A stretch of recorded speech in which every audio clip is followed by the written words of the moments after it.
আসসালামু আলাইকুম ভাই। ভালো আছো?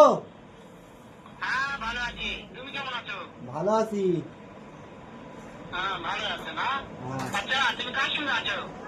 এ হাফিজুল ভাই।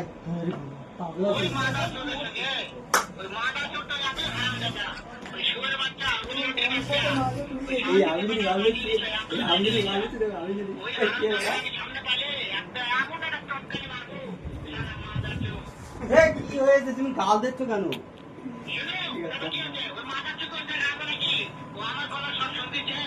হ্যাঁ,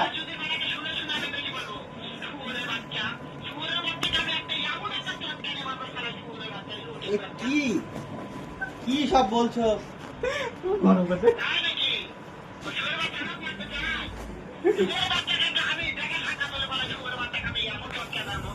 মা কেটে দিচ্ছি, মা উল্টো পাল্টা বলছে।